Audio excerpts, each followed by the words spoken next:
우크라이나 종전 협상과 관련된 내용들 좀 전해 주실 내용이 많은데요. 워싱턴이 통해서 자세하게 들어보도록 하겠습니다. 선재규 선임 기자 나와 계십니다. 안녕하세요. 안녕하세요. 네, 종전 협상이 일단은 1차적으로 마무리가 된 거죠. 사우디 리야드에서 네. 어제 근 한 4시간 정도 만났습니다. 네. 양국 외무장관 이제 대표단으로 만났는데요. 일단 고위 협상팀을 각자 꾸리자 그렇게 해서 첫 단추를 채웠습니다. 네. 뭐 처음부터 서로 탐색전 성격이 많았기 때문에 그래도 나름 상당한 진전이 아니겠느냐. 그래서 이제 방금 말씀하신 것처럼 트럼프도 뭐 잘 됐다 뭐 이런 네. 식의 얘기를 했는데요. 네. 그래서 지금 뭐 아주 구체적인 내용까지 나오진 않았습니다만 고위급 협상팀을 바로 꾸려보자, 좀 속도감 있게 진행을 해보자, 여기까지는 마무리가 됐나 봅니다. 그리고 네. 이제 전쟁 때문에 두 나라가 이제 외교 공간 같은 게 상당히 축소가 되고 대사도 네. 없었거든요. 그래서 그것도 바로 회복을 하자는 식의 합의를 한 걸로 발표가 됐고요. 네. 두 장관이 회담 후에 이제 기자들을 만났는데요. 국무부가 이제 회담을 브리핑하면서 네. 전쟁이 아니고 분쟁이라는 표현을 썼습니다. 이게 이제 아마 러시아를 조금 좀 배려한 게 아니냐는 관측이고요. 네. 라브로프도 회담 후에 미국이 우리 입장을 더 잘 이해하게 됐다 이렇게 만족감을 표시를 했습니다. 네. 백악관 국가안보보좌관 마이크 왈츠죠. 좀 트럼프 대통령이 매우 빠르게 움직이고 있다 이런 발언도 덧붙였네요. 네, 그런 얘기도 했고요. 네. 그리고 또 분쟁 종식과 관련해서 역사적 투자 기회, 네. 상호 지정학적 이익과 관련해서 미래 협력 기반을 마련하는데 합의했다 이렇게 강조를 해서 네. 이런 미국하고 러시아 관계 개선에 훨씬 더 초점이 맞춰졌다는 점을 거듭 시사를 했습니다. 그런데 이번 만남에서 논의에서도 그렇고 우크라이나 이 당사국 또 유럽이 참여하는 것에 대한 얘기가 지금까지도 사실은 굉장히 많은 상황인데 앞으로는 어떻게 하기로 했는지 이 얘기도 좀 나왔습니까? 그래서 루비오도 이런 유럽 이른바 패싱에 대한 그런 네. 우려를 좀 의식한 것 같습니다. 기자들한테 앞으로 논의해서 우크라이나와 유럽에 참여하거나 의견을 제시할 수 있는 기회를 열어놓겠다고 했고요. 네. 그리고 누구도 열애가 돼서는 안 된다 그런 얘기를 했습니다. 그리고 방금 들은 걸 보니까요, 루비오가 유럽 주요국들한테 이거를 회담 결과를 브리핑을 했다고 합니다. 네. 그러면서 이제 루비오가 그러면서도 이제 회견에서 러시아 제재를 얘기를 하면서 모든 당사자의 양보가 필요하다.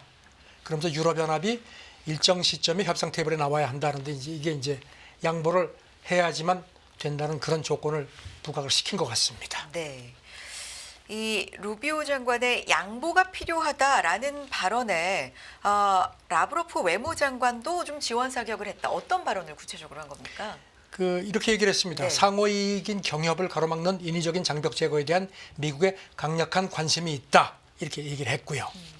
그래서 이제 러시아가 이번 이제 만남에서 제재 해제를 요구를 했고 미국이 일단 긍정적인 신호를 보인 걸로 그렇게 풀이가 됐습니다. 러시아 중앙은행 자산이 지금 동결되어 있는 상황이잖아요.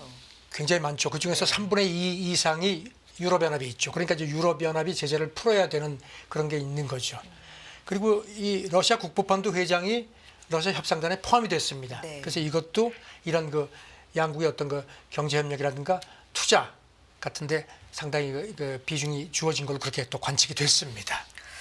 그런데 지금 유럽에 이제 묶여 있고, 근데 미국과 유럽은 이번 이 회담을 둘러싸고 워낙에 좀 대척점에 있는 의견이 좀 갈리고 있는 상황이기 때문에 이게 좀 좁혀질까요? 그래서 이제 이 엇박자가 과연 네. 어느 정도까지 갈 거냐, 뭐 이런 이제 지적을 했는데, 네. 지금 아시다시피 미국하고 사우디가 만날 당일에 유럽연합 재무장관 회의가 또 브뤼셀에서 열렸습니다. 네. 그래가지고선 제재 이행 안건 같은 것도 다뤘습니다. 그러니까 우리도 가만 안 있는다는 겁니다. 그래서 이제 유럽연합 경제담당 집회위원이 회의에 앞서서 유럽연합 차원의 16차 제재안을 우리가 계속 준비할 거다. 그렇게 얘기를 했는데요. 조금 전에 네. 독일의 라인메탈, 이게 이제 독일에서 이제 독일 주요 방산 기업이죠. 여기 CEO가 화이트 타임즈하고 회견한 게 보도가 됐는데요. 이런 표현을 썼습니다. 어른들이 식사하는 자리에 아이들은 끼지 못하고 따로 옆에 있는 테이블에 앉은 그런 꼴이 됐다. 그러면서 미국이 그동안에 계속 나토 유럽 회원국들한테 방위비 지출을 늘리라고 했는데 거기 뭐 미온적으로 대해서 이런 거를 자초한 게 아니냐 하는데 방산업체 CEO가 하는 얘기니까 네. 좀 좀 이렇게 좀 여러 가지를 좀 이제 접어서 들어야 될 것 같습니다. 알겠습니다. 근데 비유 자체가 뭐 어른들 식사, 따로 아이들 식사 이런 키스 식으로. 테이블이라는 표현을 네. 썼습니다. 알겠습니다. 이런 가운데 젤렌스키 대통령이 원래 사우디를 방문하기로 예정이 되어 있었는데 이게 연기를 했다고요? 아랍에미리트 갔다가 네. 그저께 튀르키예 가서 네. 에르도안 대통령 만나고 원래 이제 어제 네. 사우디에 갈 예정이었는데 어제 미국하고 사우디가 이제 회담을 하니까 이제 전격적으로 안 간다. 그래가지고 다음 달 10일로 일단 연기를 했습니다. 네. 가봐야 뭐 좀 그야말로 좀 꼴이 좀 모양새가 그렇죠. 그리고 또 여기 대해서 이제 관측통들 얘기는 만약에 그냥 사우디에 갔으면은 미국하고 러시아의 협상을 인정하는 간접적인 어떤 인정으로 그런 게 될 수도 네. 있다는 점을 고려한 것 같다 이렇게 얘기를 했습니다. 네. 그러면서 젤렌스키가 에르도안 만나고 나서 이제 공동회견을 했는데 종전 논의에서 우리가 배제되는 건 있을 수가 없다. 공정한 평화를 위해서 우크라이나도 그렇고 유럽도 그렇고 안전보장 논의에 꼭 참석해야 된다고 거듭 강조를 했습니다. 에르도안은 여기 대해서 어떻게 여기 대해서 얘기했습니까? 네. 우크라이나 영토 보존하고 주권에 대해서는 이견의 여지가 없다 하면서도 지금 이렇게 협상으로 전쟁을 신속히 끝내려는 외교 이니셔티브는 지지한다. 이거는 우리하고도 우리 생각하고도 같다 이렇게 강조를 했습니다. 네. 그러면서 튀르키예가 앞으로 지금 이제 사우디에서 만났지만 우리 땅에 와서 만나는 것도 상당히 이상적일 수 있다. 슬그머니 숟가락을 좀 얹었습니다. 네. 이런 가운데 지금 보니까 우크라이나가 불만이 많습니다. 네. AFP가 오늘 새벽에 보도를 했는데요. 이름을 밝히지 말라는 우크라이나 고위 당국자가 이 첫 사우디 만남에 대해서 트럼프가 푸틴 비위를 맞춘다. 아주 원색적으로 또 비난을 했습니다. 알겠습니다. 이 얘기 여기까지 하겠고요. 추가로 들어오는 내용들도 정리해서 전해주시기 바랍니다. 다음 내용 넘어가 보겠습니다. 동남아 국가 연합이죠. 아세안 의장국, 올해 의장국입니다. 이 말레이시아인데 아세안과 중국, 중동 주요국들이 참여하는 정상회의를 추진한다 이런 소식들입니다. 미국 우선주의에 대한 그런 그 각자 도생 네. 움직임이 더욱더 불거지는 것 같습니다. 블룸버그가 어제 전했는데요. 말레이시아 총리가 그저께 이렇게 얘기를 했습니다. 오는 5월에 아세안하고 중국 그다음에 걸프 협력 협의회가 참여하는 그 확대 정상회의를 가질 예정이다. 근데 뭐 언제 어떻게 뭐 구체적으로 할지는 얘기를 안 하는데 일단 이런 그 구상을 밝혔습니다. 첫 정상회의를 이렇게 가질 예정이다. 이거 네. 자체로 좀 의미가 있는데 아직 일정은 안 나왔다는 말씀이시고요. 네. 어떤 식으로 강조했습니까? 이 어떤 말레이시아 얘기를? 총리 네. 이제 말레이시아가 지금 올해 아세안 의장국입니다. 의장국, 네. 그래서 지금 이런 그 아세안이 전통적인 파트너들과의 교류를 넘어서 글로벌 참여를 확대해야 된다. 그게 전략적인 어떤 그런 관여를 확대하는 거라고 얘기를 네. 했고요. 그리고 또 이렇게 한다고 해서 어떤 한 편을 선택하는 건 아니다. 이게 이제 미국으로 의식한 것 같습니다. 다극화된 세계에서 아세안의 전략적 관여를 확대하려는 거다. 그러면서 우리는 비동맹을 유지하고 강대국 경쟁에 휘말리지 않겠다. 그리고 덧붙이기를 지역 안정을 저해하는 그 경제적 강압이나 일방적 행동을 거부한다. 이건 이제 트럼프를 좀 슬그머니 건드린 겁니다. 동남아 국가연합 그러니까 아세안 쪽에 중국도 그렇고 미국도 그렇고 조금 더 가까워지는 움직임이 그동안 좀 있었잖아요. 그렇죠. 이제 네. 계속 그냥 서로 막 접근하니까 이제 이런 것도 조금 의식을 한 것 같습니다. 지금 아시다시피 말레이시아 같은 경우는 작년 7월에 그 브릭스 가입을 신청을 했죠. 그래서 태국하고 같이 이제 정회원은 아니고 이제 파트너국으로 일단 됐습니다. 알겠습니다. 다음 얘기는 인도 얘기로 좀 넘어가 보겠습니다. 인도가 미국과의 무역 전쟁을 피하기 위해서 관세 추가 인하를 추진한다 이런 소식 전해지는데요. 모디가 최근에 백악관 가서 트럼프 만나고 네. 보따리 많이 풀었죠. 그리고 또 가기 전에 그 평균 관세율도 떨어뜨렸죠. 그래도 뭐 트럼프가 썩 만족하는 것 같지 않아서 그런지 지금 인도 재무장관이 그저께 문바이 행사에서 관세를 더 내리는 걸 추진하겠다고 밝혔습니다. 그러면서 인도가 투자자 친화적인 국가가 되도록 노력하고 있고 그래서 관세 합리화를 지속해서 발표하겠다. 그렇게 얘기를 했습니다. 그럼 이제 관세가 어느 정도 세율이 지금 되는 겁니까? 여기 대해서 이제 인도 네. 재무차관이 좀 보충 설명을 했습니다. 네. 가장 중요한 30개 수입품에 대해서는 우리 관세가 높다고 하는데 3% 미만이다.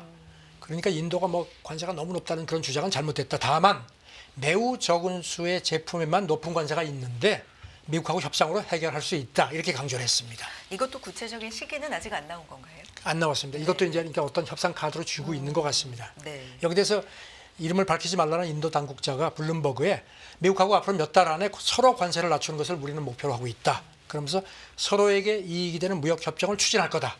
그러니까 인도는 어떻게든지 좀 부딪히지 않고 잘해보려는 그런 입장인 것 같습니다. 미국 이제 트럼프 대통령이 지속적으로 계속 반복해서 얘기하는 게 미국이 너무 많은 이용을 당해왔고 미국을 상대로 해서 흑자를 내는 국가들에 대한 이제 불편함이잖아요. 인도는 어느 정도 규모로 흑자가 좀 인도가 날 거예요? 지금 그동안에 한 연간 한 400억 달러, 우리 돈으로 한 57조, 한 7천억 원 정도 흑자를 내왔습니다.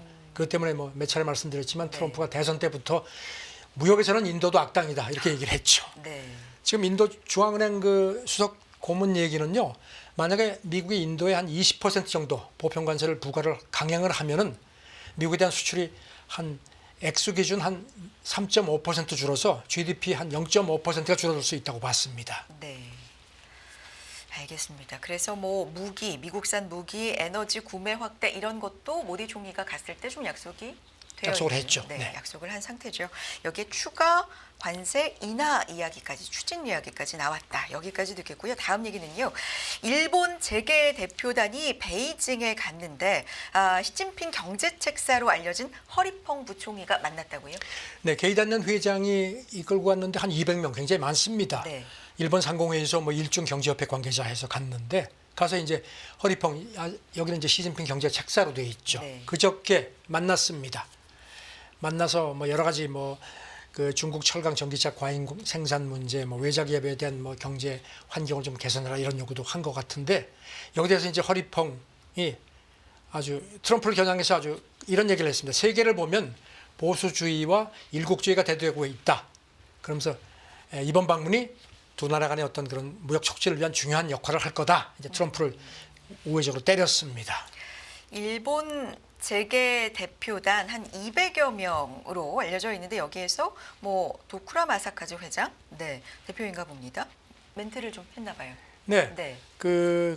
이 사람이 네. 이렇게 얘기를 했습니다. 자유롭고 공정한 무역 투자로 이거 일본하고 중국 관계가 발전해 왔는데 이거를 국제 규범을 준수하고 국제 질서 유지 강화에 공헌하는 게 중요하다. 그러니까 이제 이것도 이제 은근히 트럼프 일방주의를 좀 건드렸습니다. 이게 지금 일본 재계 대표단이 작년 1월에도 중국에 왔을 때 그때는 리창 총리를 만났거든요. 근데 네. 이번에는 못 만났습니다. 그래서 조금 대표단에서 좀 불만이 나온 모양인데 네. 이게 지금 좀 일본을 슬그머니 좀 이렇게 좀 긴장시키는 그런 측면도 있는 것 같습니다. 왕이가 오는 다음 달 하순쯤에 아마 일본에 갈 것 같습니다. 그렇게 되면 이제 중국 그 외교 총책임자가 가는 게 한 4년여 말인데 지금 아시다시피 트럼프 2기 출범하고 중국이 특히 일본에 대해서 굉장히 지금 러브콜을 많이 보내왔죠. 알겠습니다. 일본, 미국, 중국 이 세 나라의 관계도 지금 뭐 주목할 만한 부분이네요. 우리도 네. 지금 그런데 같이 이렇게 얽혀 있죠. 계속해서 새로운 내용 전해주시고요. 다음 내용은요. 일론 머스크 얘기 좀 해보겠습니다. 계속해서 미국의 비용, 특히 연방정부 비용을 줄이겠다. 뭐 공무원도 줄이고 여러 가지 면에서 좀 칼을 들이대고 있는데 이번에는 금 보유고 조사를 시사했다고요. 최근에 금값도 상당히 많이 올라가고 있는데 그러니까 금 보유고. 네. 머스크가 하도 이제 막 그렇게 막 그냥 하니까 좀 여러 가지 지금 잡음이 많거든요. 그래서 네. 이제 백악관이 어젯밤 늦게 대통령 보좌역이지 결정권자는 아니라 이렇게 선을 긋긴 걷습니다. 네. 그런데 지금 보니까 머스크가 또 그저께 X에 글을 올렸는데요. 포트녹스에서 금을 찾겠다. 이 포트녹스가 뭔가 하면요. 이게 이제 미국 육군, 그 켄터키주에 있는 미국 육군 기지 이름인데 바로 옆에 미국 재무부가 운영하는 비밀 금 보관소가 있습니다. 그래서 포트녹스 하면 이제 금 보관소가 이제 그렇게 이제 통하는데요. 그러면 조사를 하겠다는 건 금이 뭐 누군가로부터 도난을 당했을 수 있다 뭐 이런 건가요? 이게 여기는 이제 철저하게 비밀로 되어 있습니다. 네. 거의 뭐 접근 금지. 네, 네. 그래서 이제 이거 뭐 금 거기 있는 거 다 없어진 거 아니야 이런 음모론이 많았거든요. 이제 그래서 이제 이번에 이제 그렇게 얘기를 하는데 일단 보면은 그 1943년에 프랭클린 D 루즈벨트 대통령이 거기를 간 적이 있고요. 네. 74년에는 처음으로 미국 의회 대표단하고 기자들한테 시설을 공개한 적이 있고 그다음에 트럼프 1기 때인 2017년에도 당시 그 문우신 재무장관이 거기를 가서 금을 확인한 적이 있습니다. 이미 역사적으로 좀 확인을 한 바가 여러 번 있군요. 어떤 얘기 구체적으로 하면서 시사를 한 건가요? 또 재무부 반응도 궁금하고. 재무부에서는 네. 이제 음모론이 자꾸 나오니까 네. 이제 그럴 때마다 이제 그걸 좀 잠재우기 위해서 아주 예외적으로 이렇게 이제 거기를 개방을 한 모양인데요. 그래서 이제 머스크가 이제 여기를 가겠다고 하는데 네. 이게 과연 어떻게 될지 모르겠는데 일단 그 로이터 보도를 보면요. 여기 있는 금 보유량이 이건 이제 화폐 주조국 이제 집계인데요. 1억 4,730만 온스. 이게 예전에 금값이 그동안에 많이 올랐죠. 그래서 얼마 전까지만 해도 뭐 한 9조 원 정도밖에 안 됐는데 지금 시가가 이제 온수당 2,900달러, 뭐 3,000달러 거의 육박하죠. 그러니까 그 가치가 지금은 4,270억 달러 이상, 우리 돈으로 616조 원 정도로 크게 늘어난 상태입니다. 근데 이제 머스크는 거기 금이 있는지를 자기가 직접 확인하겠다는 겁니다. 그렇군요. 자, 다음 내용으로 넘어가 보겠습니다. 트럼프 2기 집권하고 이제 취임 후에 한 달 꼬박 딱 된 것 같은데 SNS 영향력, SNS 정치를 상당히 많이 할 것이다라는 건 뭐 알려져 있었는데요. 그 영향력에 대해서는 1기 때보다는 좀 덜한 것 같다 이런 분석이 나오네요. 그러니까 조금 예외인데요. 네. JP 모건이 이거를 집중적으로 이제 분석을 해가지고 보고서를 냈는데요. 그 트럼프가 2기 취임하고 날린 그 주요 SNS 글을 쭉 보니까 한 10% 정도가 시장을 흔들었다. 그런데 이게 특히 이제 이달 둘째 주 같은 경우는 직전 주보다 2배 이상 일어나서 시장 영향이 더 컸는데 그래도 1기 때 같은 기간에 비하면 훨씬 적다는 겁니다. 네. 그래서 그러면서 이제 특히 이제 이번에 관세 관련 SNS 글이 특히 영향이 많았다는 점을 지적을 했습니다. 네. 저희가 이제 이런 걸 취합해서 전해드리는 입장에서는 상당히 좀 많이 쏟아낸다. 그리고 영향력도 있는 것 같다라고 체감을 하지만 이게 실질적으로 어느 정도 영향이 있었는지 수치적으로 보면 1기 때보다 좀 덜한 것 같다는 분석이군요. 그게 이제 JP 모건에서 그렇게 분석을 했습니다. 네. 그리고 이제 이런 그 영향을 미치긴 미쳤는데 네. 특히 이제 지난번 그 트럼프가 멕시코하고 캐나다에 25% 보편 관세 부과했을 때 뭐 멕시코 페소 캐나다 달러가 많이 떨어졌죠. 그러다가 바로 또 유예시켰죠. 그래서 이제 3월까지 지금 일단 실행을 유예한 상태니까 또 회복이 되고 중국 같은 경우는 뭐 양방향으로 왔다 갔다 위안화가 그래서 영향을 미치긴 미쳤는데 그래도 1기 때에 비해서는 특히 이런 그 시장에 영향을 미치는 그런 그 빈도는 좀 비율은 조금 줄어든 것 같다는 식으로 비교를 했습니다. 이유는 뭐 분석한 게 좀 있습니까? 아무래도 그리고 이제 또 하나 이제 네네. 이거는 이제 과연 그러면은 트럼프 이런 그 SNS 글이 그 투자에 어떤 영향을 줬는지도 분석을 했는데 그 지금까지 그렇게 호실적을 낸 것 같지는 않다는 겁니다. 그러면서 트럼프가 SNS에 이제 어떤 글을 올리고 나서 5분에서 180분 사이에 이루어진 걸 이제 G10 그 통화 바스켓 대비 달러 매입을 이렇게 보니까 그렇게 매입을 한 게 최상 시나리오로 봐도 수익률이 4%가 안 됐다는 겁니다.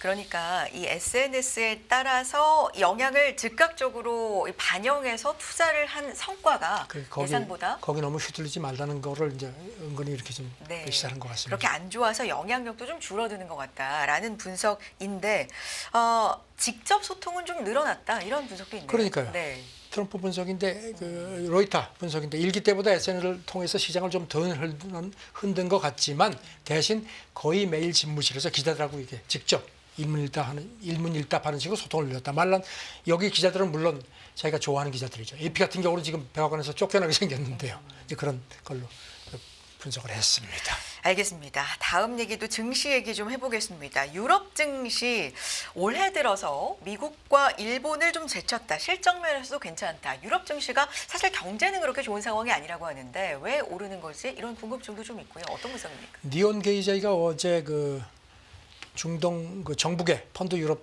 담당자 같은 사람들을 인용해서 전했는데요. 네. 올 들어서 미국하고 일본보다 실적이 좀 웃돈다는 겁니다. 그래서 올해가 잘하면 유럽 주식의 해가 될지도 모르겠다. 그동안에도 이제 밸류가 좀 떨어지니까 투자자들이 야 이거 하다가 번번이 허를 찔렸는데 네. 이제는 좀 상황이 바뀌었다는 겁니다. 그래서 이제는 포트폴리오에 유럽 주식을 이제 배당하세요. 이렇게 자신 있게 얘기할 수 있겠다고 이 사람이 밝혔습니다. 네.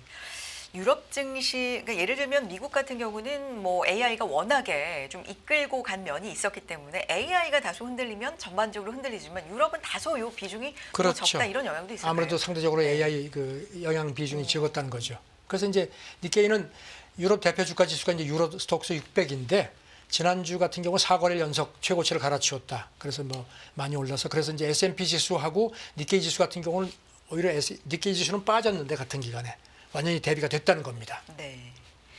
그 작년하고 재작년 같은 경우는 유럽 실적이 아주 최하위권이었는데 이제는 추세가 바뀌었다는 얘기를 지적을 했습니다. 근데 유럽 같은 경우도 지금 관세 칼날이 이제 유럽을 향해서도 굉장히 매섭게 대기를 하고 있는 상황이기 때문에 영향 없지 않잖아요. 그래서 이제 그거를 이제 투자자들이 많이 걱정을 네. 할 수밖에 없죠. 그런데 여기 대해서 이제 바클레이스가 이거를 분석을 했는데 상대적으로 그렇게 겁먹을 필요는 없다는 식의 또 지적을 했습니다.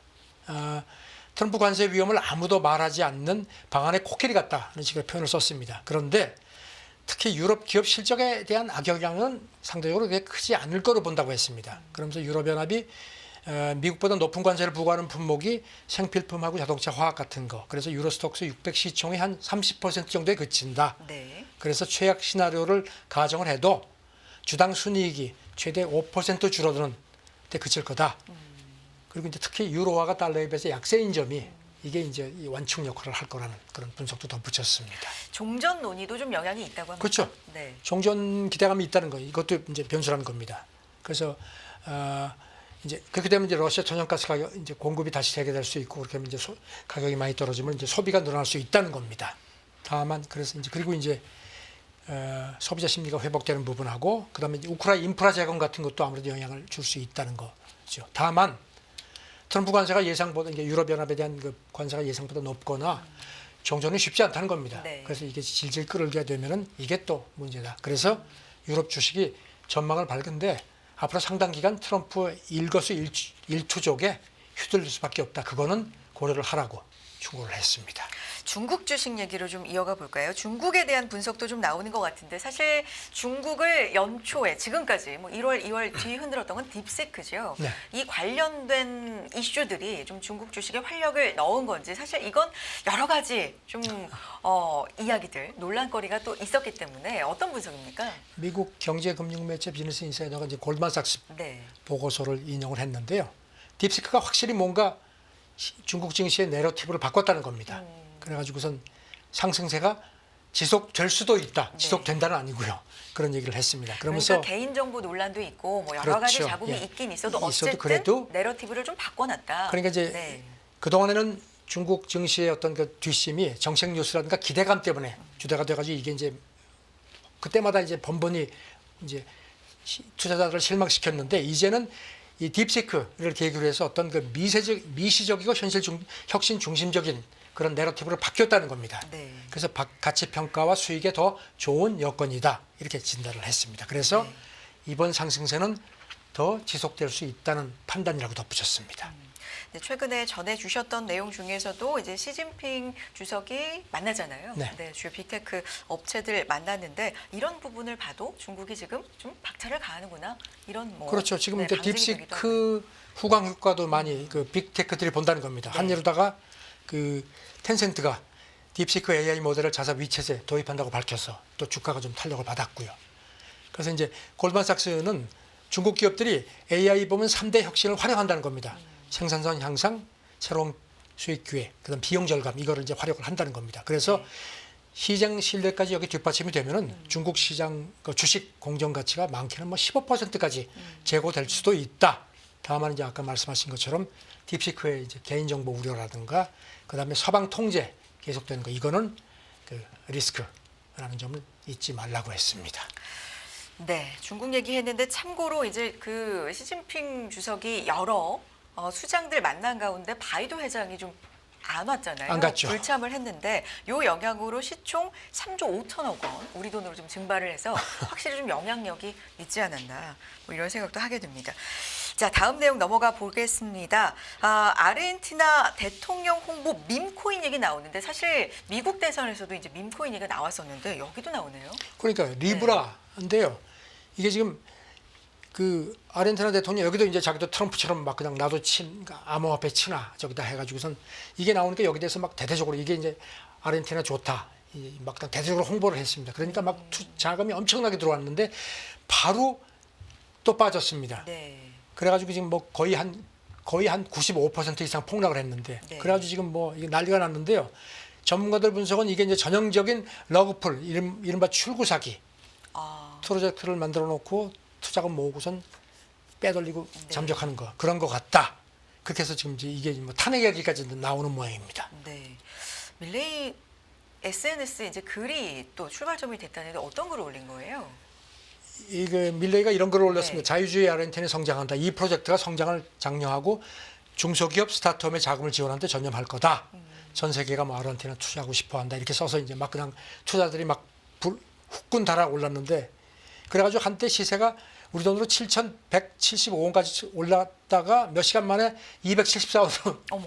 주저앉았습니다. 그러니까 네. 이제 밀레이 지지자들이 네. 아 이거는 대통령 이 계정이 해킹된 게 아니냐 그랬는데 본인이 이거 내가 자세히 모르고 올렸다. 그래서 글을 삭제를 해버렸습니다. 네. 그러니까 이제 야당에서 이게 말이 되느냐 알고 모르고 떠나서 현직 대통령이 이런 식으로 휘둘렀다는 것 자체가 문제다. 탄핵해야 된다. 뭐 이런 얘기까지 좀 나옵니다. 알겠습니다. 다음 얘기는요. 일론 머스크 얘기 다시 돌아가서 좀 해보면 정부 효율부 이제 수장으로서의 얘기인데 자신에 대한 비판을 탄압한다 이런 일부 지적이 있는데 어떤 얘기입니까? 워싱턴 포스트가 전했는데요. 네. 그 팔로워가 엄청나게 많죠. 그러니까 이제 자기를 좀 비판하는 이런 사람들한테는 이제 좌포를 찍는다는 겁니다. 그래가지고선 그러면 이제 지지자들이 그걸 딱 보고 가서 그 사람 막 그냥 막 인신공격을 하고 막 그냥 이런 식으로 해서 그런 그 상황을 지금 상황이 초래됐다는 겁니다. 그래서 그런 건 워싱턴 포스트가 몇 가지 소개를 했는데 이를테면 뭐 전에 트위터에서 개인정보 담당 임원을 했던 인사가 머스크가 자기를 공격한 것 때문에 굉장히 고로팽을 당해서 이사까지 했다는 걸 했고요. 그 다음에 또 이게 의회에서 증언을 한 겁니다. 그 다음에 월스트리트저널 기자도 곤욕을 치렀다 이런 얘기를 했는데 여기 대해서 이제 머스크는 그 워싱턴 포스트 기자가 물어보니까 답을 안 했다고 합니다. 네. 그렇군요. 추종자들이 뭐 대상자, 가족, 개인정보 뒤지고 뭐 피해자 재직 중인 직장에 허위 신고도 하고 뭐 이렇게 괴롭힌다 이런 얘기. 그래서 지금 워싱턴 포스트는 네. 머스크는 지금 뭐 엄청난 그 지금 보면 X 계정 팔로워만 2억 1,700만 명 정도로 돼 있고요. 그 다음에 또 정부 효율부 수장이죠. 그렇죠. 그 다음에 또 심지어는 자기 글이 X에서 잘 전파대로 알고리즘까지 바꿨다는 그런 주장도 나오거든요. 네. 그래서 지금 뭐 일파만파입니다. 그래서 지금 미국 교수 얘기가 사람들이 무서워가지고 제대로 정부도 비판 못한다. 이런 식으로 또 비판도 했습니다. 역시 머스크 관련 이야기도 상당히 좀 매일매일 많이 그렇습니다. 쏟아진대요. 네, 관련된 내용들도 전해주시고요. 워싱턴이 여기까지 듣도록 하겠습니다. 손주기 선임 기자 함께했습니다. 고맙습니다. 네, 감사합니다.